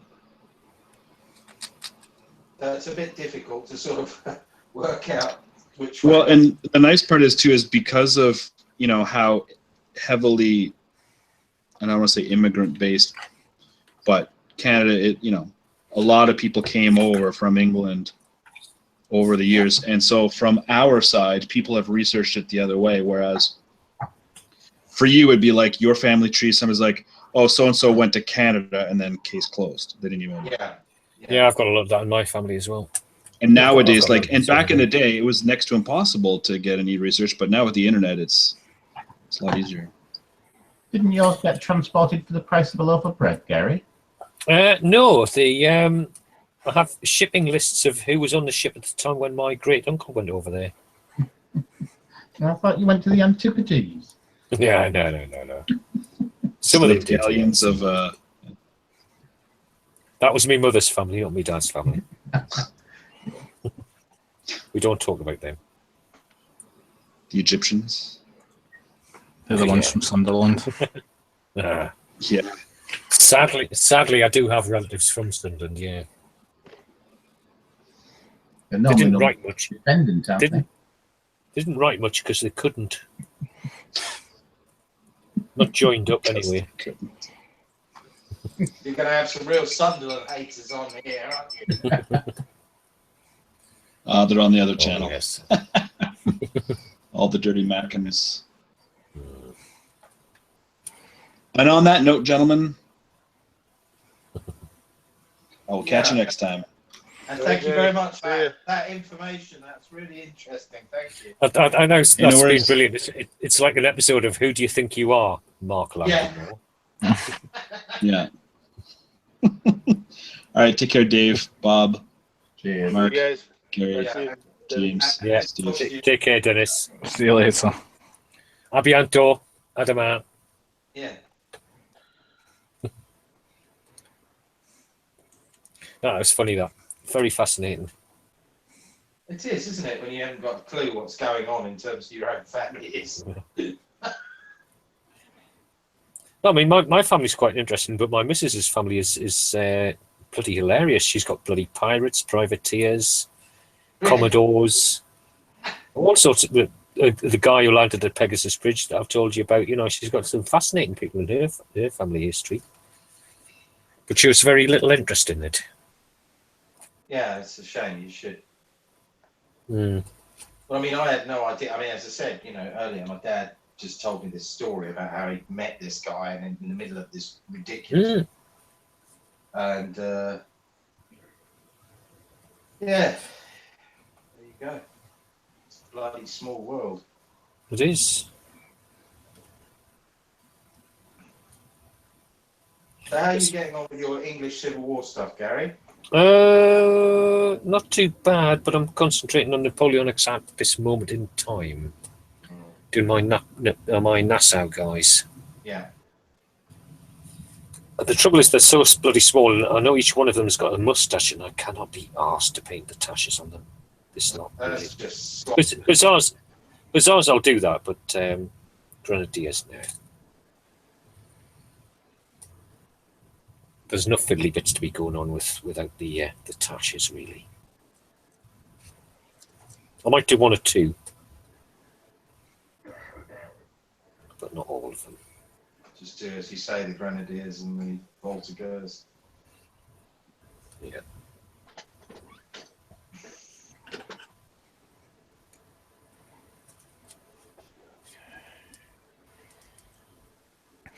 All those 10mm CW ones I was painting had moustaches and sideburns and beards and stuff. Who the hell puts that sort of stuff on a 10mm model? Your dots for stubble.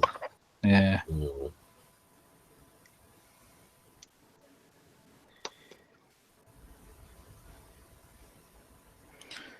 Doesn't matter what you do.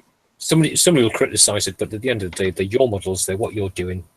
You get your own pleasure from it. So who'll criticise it? Wouldn't worry about it. Well, I might. Jamesy, not enough stowage on the Sherman, mate. Not enough Shermans is your normal complaint. Yeah, not enough. Which I mentioned today, in fact. Yeah, like I said, you only get more Fireflies when you can look after the ones you've got.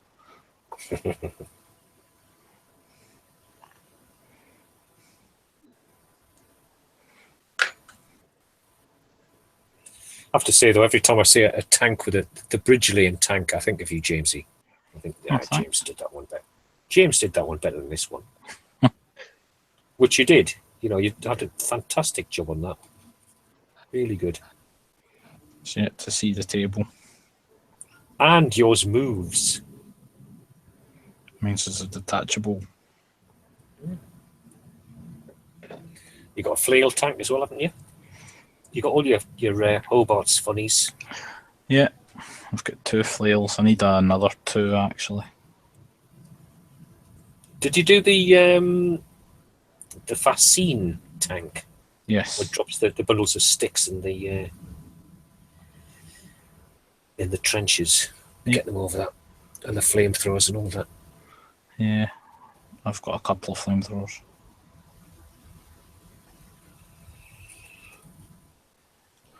Yeah, I've got the whole shebang. The only ones I don't have is like the Arc and the Scissors Bridge one and stuff. Mm-hmm. I just think the carpet layer, but I don't think that was really used beyond the beaches, to be honest. Yeah. No, they were very specialised, weren't they? So.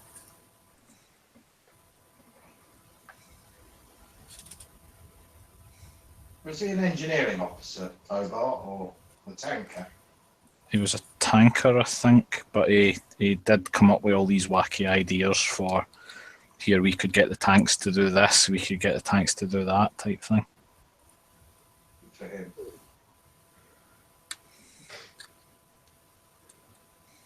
So who invented the swimming tanks?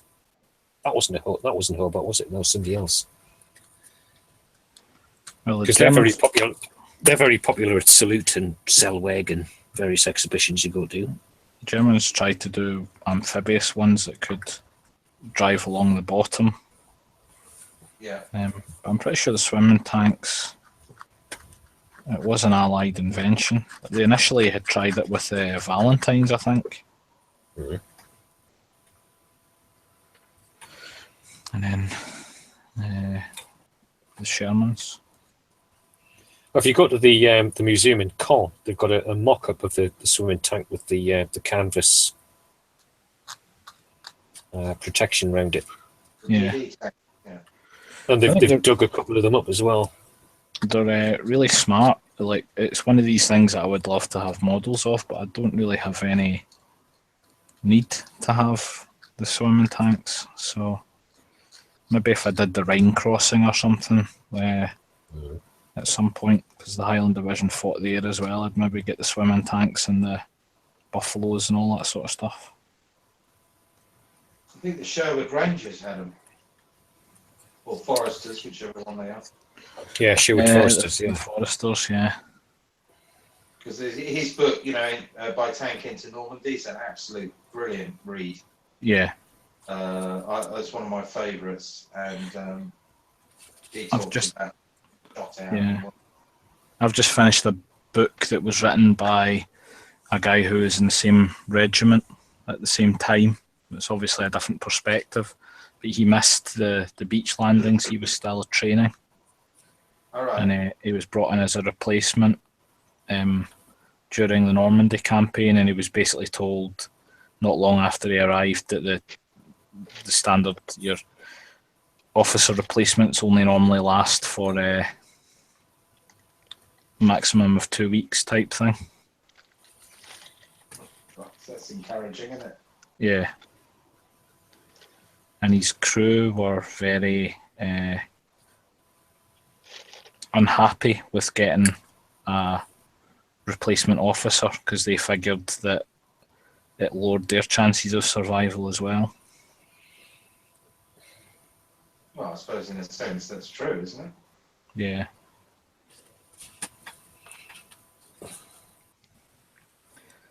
He survived. He got all the way through. I think he got knocked out once and lost his driver.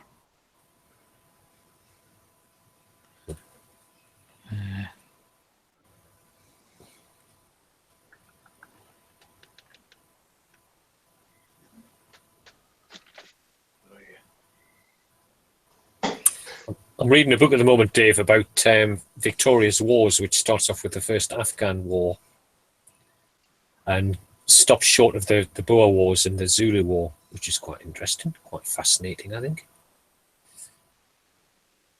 There's only one more the colonial period, and that's George MacDonald Fraser and Flashman, really. Who also wrote about the Border Reivers, old boy. Yeah. Mm. The definitive book about the Border Reivers, in fact. What makes it definitive? Because he's the only bugger who's written about them. Yeah. That's why it's definitive. Nobody else is bothered. And nobody can top it either, which is why nobody else is bothered.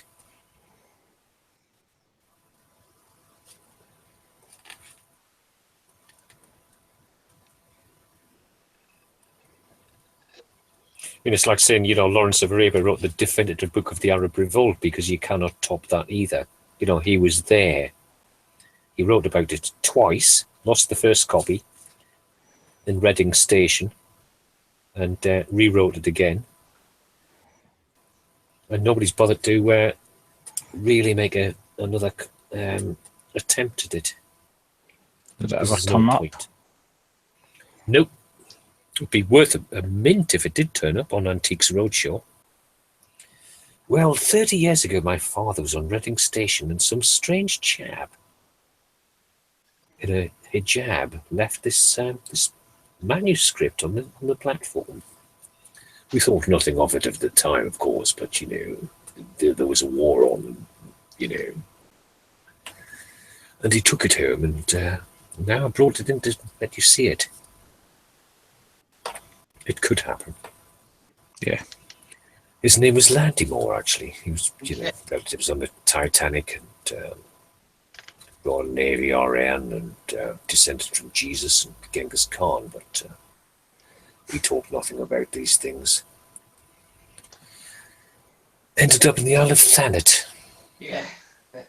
Some backwater. Got on the People's Army, mate.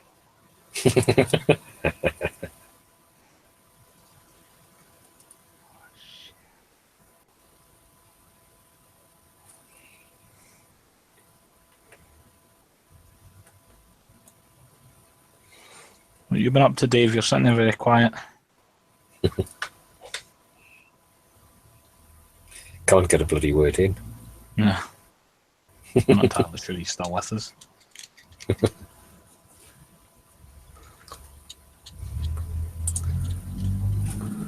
I think he's uploading his photos. Oh, no. Don't know, he's looking a bit frozen there. Yeah, I think he's bust. Right, I'm going to take us off live at this point, because that's been a little while, and we're getting whittled away here. Mm-hmm. You can see how little progress I've made tonight.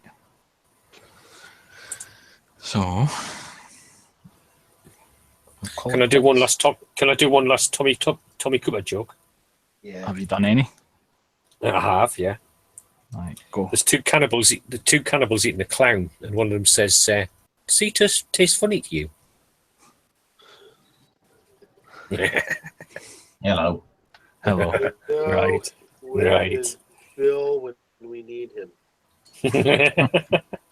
Thanks, Bob. I'm just saying, Dave, I'm going to take us off live, so that's us, I think. I'll hit the button and see what it does. That's another live chat for Miniature Modelling Mayhem. If anyone's actually ever bothered to listen to it and get this far, I think it's the... So we'll I think it's badge of courage, really. Yeah, should get a medal. Right.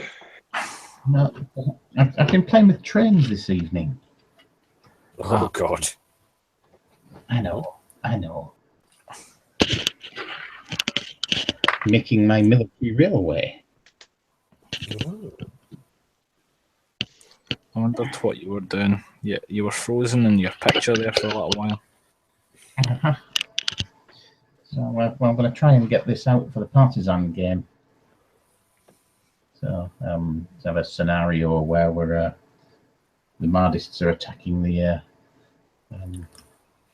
camp where the railway is, you know. So I thought it'd be interesting, a bit different. And get the balloon out, and I can get this as well. So I picked this set up for £3.50 in the post office. Some kid's toy. So just been taking bits apart and making a flatbed carriage. Put the guns and stuff on. Put a gun on, and I need to get the train armoured. I can't find any plastic art at all, which is annoying. So, Probably one of the things you threw out in the move. probably. So I'm going to find some plastic art or order some with cardboard, but I don't think it'll be as robust. So I'm going to have a look and see what we can do. I think it'd be different, you know. So Yeah. Right, I'm going to hit the end button now. all right.